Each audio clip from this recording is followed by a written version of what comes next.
The old oak tree stood sentinel on the hill overlooking the sleepy coastal town of Seabreeze, its gnarled branches, ancient and wise, reaching towards the endless, cerulean sky. Beneath its sprawling canopy, Elara and Liam, their hands sticky with sap and youthful determination, carved their initials into the rough bark. It was a crisp autumn evening, the air thick with the briny scent of the ocean and the sweet decay of fallen leaves, and the promise they etched into the wood felt as solid and enduring as the earth beneath their bare feet. We'll build it here, won't we?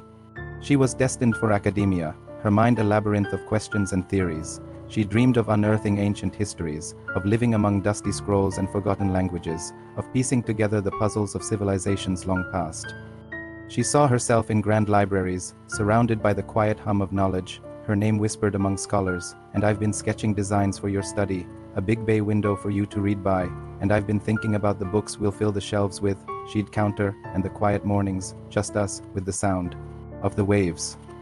His talent was undeniable, his unique vision praised by his professors, but recognition was elusive, and the financial strain of city living began to weigh heavily on his shoulders. The art he created, once vibrant and full of life, began to reflect the anxieties that gnawed at him. Elara whispered, her voice a soft melody carried by the sea breeze, but the few more years kept stretching, morphing into an indefinite future, a constantly receding horizon.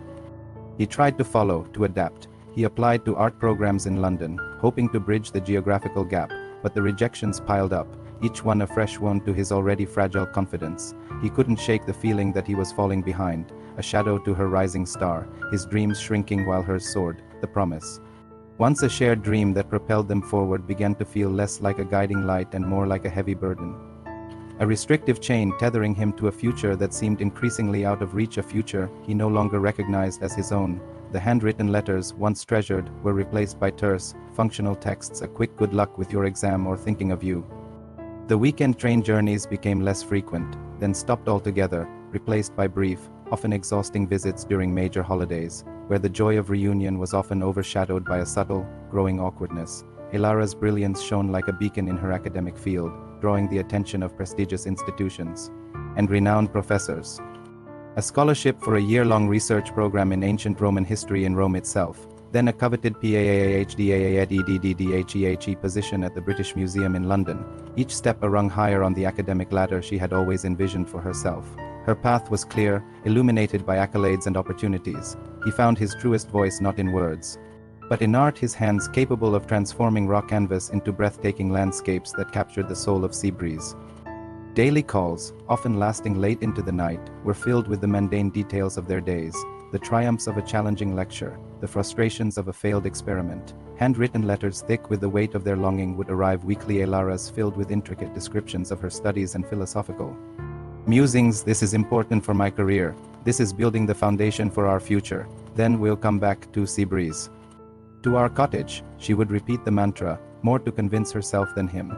Liam's adorned with small exquisite sketches of his campus, pressed wildflowers from his walks and tiny caricatures of his professors. Weekend train journeys became sacred pilgrimages, culminating in breathless reunions at the old oak tree during breaks, where they would reaffirm their promise, adding new details to their imaginary cottage. Their shared future feeling more tangible, more inevitable with each passing year, and portraits that seemed to breathe with the very essence of his subjects. He saw beauty in the mundane, light in the shadows, and his art was a silent conversation with the world. They were opposites in temperament, she, a whirlwind of intellectual energy. He, a calm, steady presence, but they were perfectly aligned in spirit, each finding solace, inspiration, and a profound sense of completion in the other's company. He inhaled the scent of her, a mixture of salt and wildflowers, and a big old golden retriever, he added, his voice a low, comforting rumble against her ear, who'll chase the waves and then curl up by the fireplace on winter nights, and we'll watch every single sunset from that porch, growing old and wonderfully wrinkled together, our hands still intertwined. He kissed her temple, a silent vow passing between them. She traced the faint outline of a house in the air, her eyes, the color of warm amber, sparkling with a future only she could see so clearly. A sacred pact sealed not with expensive rings but with shared laughter that echoed across the dunes, whispered secrets exchanged under a blanket of stars, and the unwavering, almost naive belief that their love was an unshakable anchor, strong enough to withstand any storm life could throw their way. They were 18, brimming with the fierce, boundless optimism of youth, convinced that their path was singular, their destiny irrevocably intertwined. They were Liam and Elara, and their future was Seabreeze, a little cottage with a wide porch facing the ocean, where we can watch the fishing boats come in. And a studio for your art, with huge windows to catch the morning light, and a garden bursting with wildflowers, lavender, poppies, sunflowers, all the colors you love to paint. Liam, his arm wrapped tightly around her waist, pulled her closer, his chin resting on her fiery red hair. Their promise wasn't just a fleeting dream of youth. It was a meticulously crafted blueprint. Elara, with her wild, untamed red hair that seemed to capture the last rays of the setting sun, possessed an insatiable curiosity that burned brighter than any flame.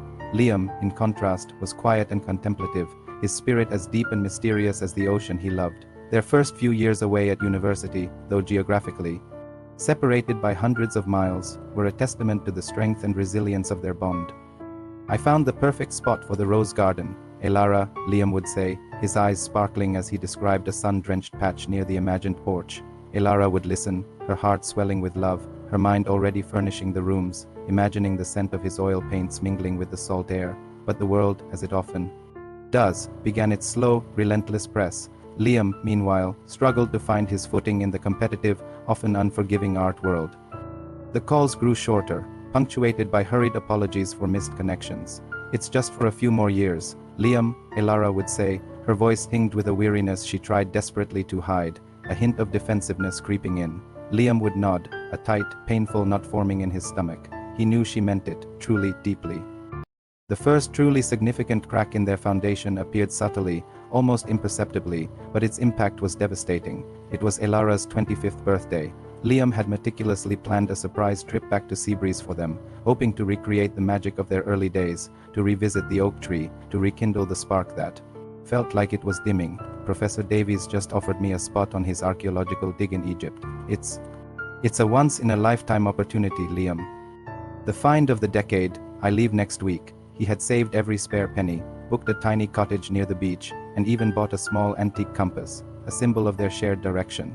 Liam felt the air leave his lungs, his carefully constructed surprise crumbling into dust. Elara's emails were filled with exhilarating tales of ancient ruins, groundbreaking discoveries, the intellectual thrill of academic breakthroughs. An ache for something that was no longer there, a dream that had slowly, imperceptibly begun to rot from the inside out.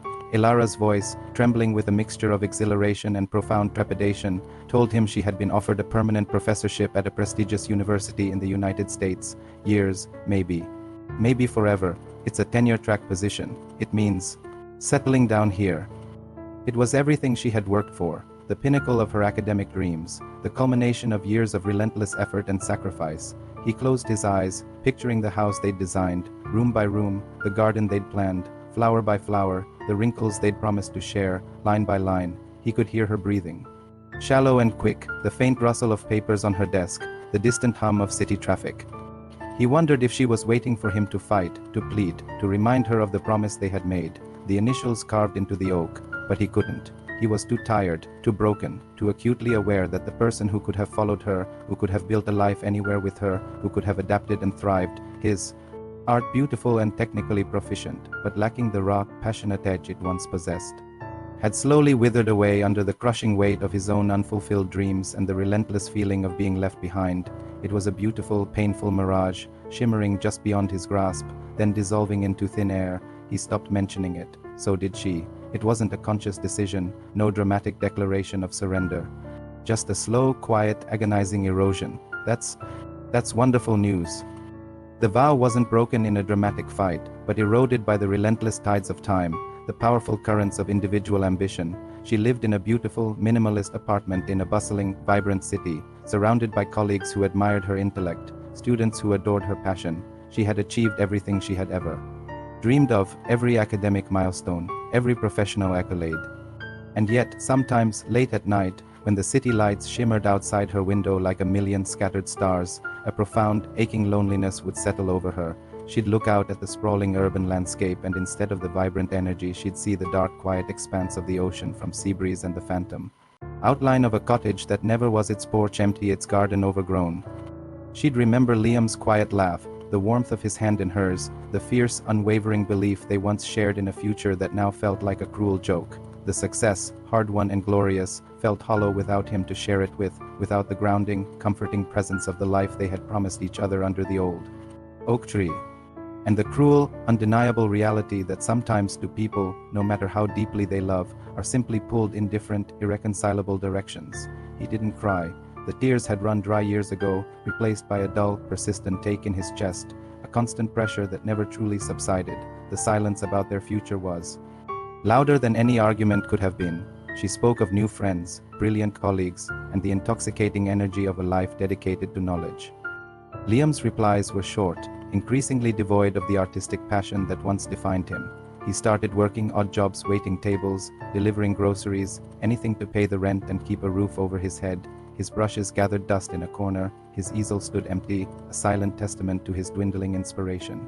He felt himself shrinking, fading, while she blossomed into the brilliant, celebrated academic she was meant to be. He was a small, forgotten island, watching her magnificent ship sail further and further away, Egypt. He finally managed, his voice hollow, barely a whisper. What about us? What about Seabreeze?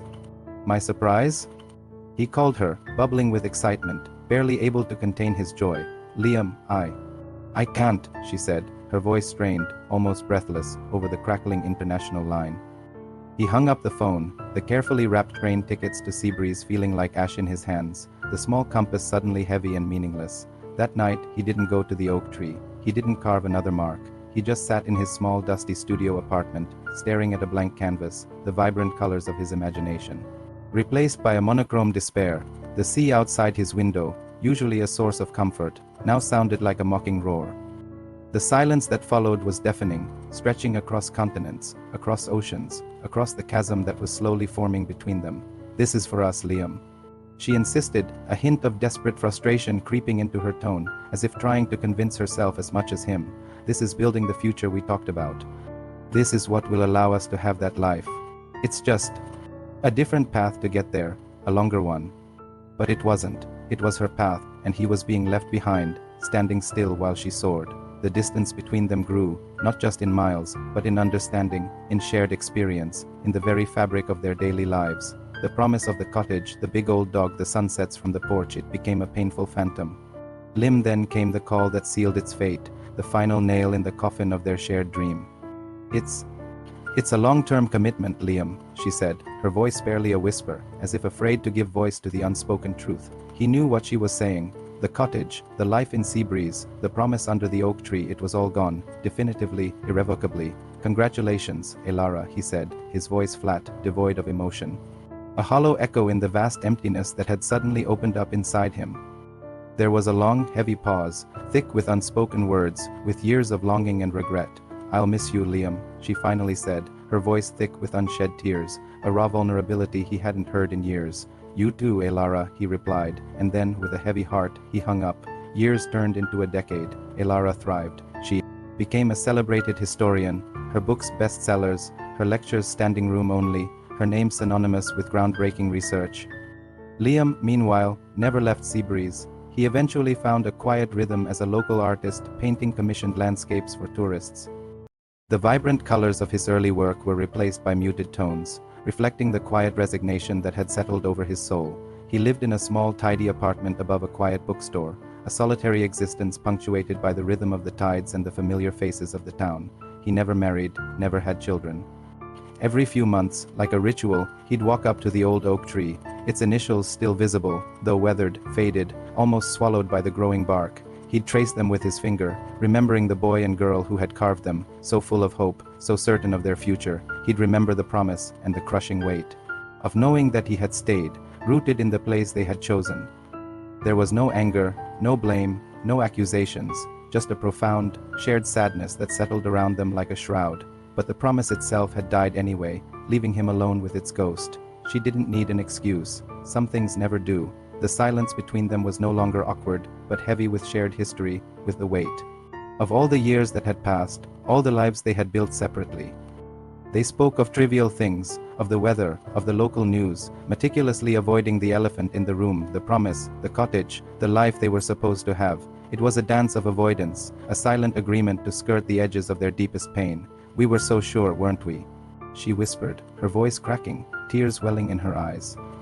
She had come back to see the town, to see him, to revisit the ghost of their past, to confront the memory of the promise. One blustery autumn afternoon, a familiar car, a sleek, modern sedan he vaguely recognized from old photos, pulled up outside the quaint bookstore where Liam was meticulously arranging a display of local art. I'm so sorry for everything, for not seeing it, for not fighting harder, for letting my ambition overshadow us.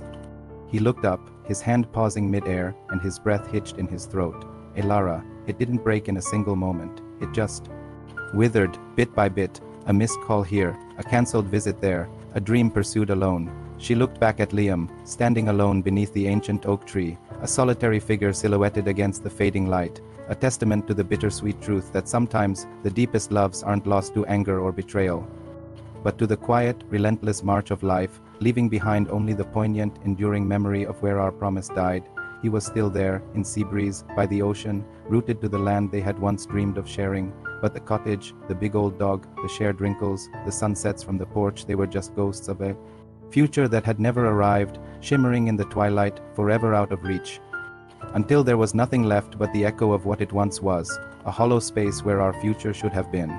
It wasn't just you, Elara, we both let it die. We were too young, too ambitious, too scared to compromise, too stubborn to truly listen. There was no grand reconciliation, no sudden, miraculous rekindling of a flame long extinguished, just a quiet, shared acknowledgement of a love that had once been everything, a love that had shaped them. And a promise that, despite their deepest intentions, had died a slow, painful death, leaving behind only the poignant, indelible memory of what might have been. We thought love was enough to build a life on, but we forgot it needs constant tending, constant presence, constant sacrifice. We needed to choose each other every single day over everything else. The climb was steeper than she remembered, her city dwellers' lungs protesting, but the view from the top was just as breathtaking, the ocean stretching out endlessly, meeting the sky in a seamless horizon. They found their initials, almost swallowed by the growing bark, weathered and faded, a testament to the passage of time. Liam asked, his voice barely audible, a question laced with both hope and trepidation. She hadn't been back in years, not since that last painful phone call. Their eyes met across the street, and for a long suspended moment, the world stood still. All the years, all the distance, all the unspoken words, all the joy and all the sorrow, hung heavy and palpable in the air between them. Her fiery red hair was now streaked with elegant silver, her face etched with the wisdom of years, the subtle lines around her eyes telling tales of countless hours spent poring over ancient texts. But her eyes, though tired, still held that familiar, intense spark of intellect and curiosity. She stepped out of the car, looking around. The quiet, unchanging town, a wistful, almost melancholic smile playing on her lips. She crossed the street slowly, cautiously, as if approaching a fragile, ancient artifact.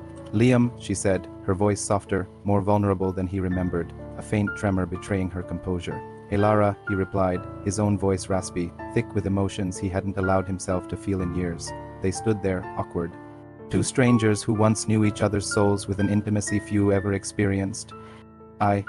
I was in the area for a conference, she began, her explanation feeling flimsy, then trailed off, her gaze drifting towards the distant hill where the oak tree stood, a silent witness to their past. The town hasn't changed much, Liam offered, gesturing vaguely towards the familiar storefronts. No, she agreed, her eyes scanning the familiar landscape, searching for echoes of her youth.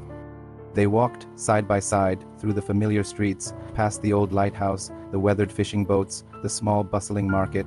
Finally, they stood at the foot of the hill, the path winding upwards towards the old oak. Do you want to go up? Elara hesitated, her gaze fixed on the ancient tree, a symbol of everything they had lost. Then, slowly, she nodded. Elara reached out, her fingers tracing the faint carvings, the rough texture of the bark a stark contrast to the smooth, polished surfaces of her academic life. Liam nodded, his gaze fixed on the distant horizon, his own eyes burning. I'm sorry, Liam, she said, her voice thick with raw emotion, the dam finally breaking. He turned to her, his eyes filled with a pain that mirrored her own, a pain that had never truly healed. He paused, then continued, his voice heavy with a decade of unspoken grief, of quiet yearning, the promise. They stood there for a long time, the wind whipping around them, carrying away the unspoken words, the lingering regrets, the ghosts of their youth, as the sun began to dip below the horizon, painting the sky in hues of fiery orange and mournful purple. Elara turned to leave. She walked away, the weight of the lost promise a permanent, aching void in her chest.